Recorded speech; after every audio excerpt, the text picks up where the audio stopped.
अनुभव नाही आहे तरी पण मी बोलतो, पूजेचा अनुभव बाकीचे तरी वैकुंठवासी हबप श्री गुरु तुकाराम एकनाथ काळे महाराज यांच्या पुण्यतिथी निमित्त आजरेकर माऊली शालेय वक्तृत्व स्पर्धा ठेवलेल्या आहेत.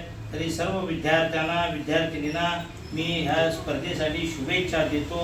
आणि 2 वर्षात जे आम्हाला जमलं नाही वक्तृत्व स्पर्धा भरवायचं ते गजानन पाटील व माळकर सरांनी भरवले, त्याबद्दल मी त्यांचा प्रथम आभारी आहे. ही कल्पना आमच्या डोक्यात पहिलाच यायला पाहिजे होती, तरी पण कोणाच्या डोक्यात आली नाही. तरी सुद्धा यावर्षी बसवलं आनंदाची गोष्ट आहे आणि ही स्पर्धा अशीच पुढे चालू राहू दे ह्या शुभेच्छा देतो.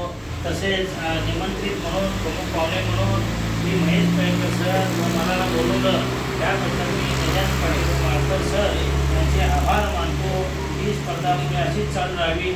आता महेश पेळकर सरांनी भरपूर चांगलं छान सांगितलेलं आहे. संत साहित्याचा अभ्यास त्यांचा मोठा आहे, तो पण मला आज ऐकायला मिळाला. मला पण एवढे दिवस मिळाला नव्हता, तर या निमित्तानं आज चांगला अभ्यास मला ऐकायला मिळाला. तरी कळेकर सरांचे शुभ आशीर्वाद तुम्हाला आहेत, असेच सगळ्यांच्यावर राहू देत अशी विनंती करतो. व मला बोलवल्याबद्दल मी आपला आभारी आहे. असेच कार्यक्रम चालू राहू.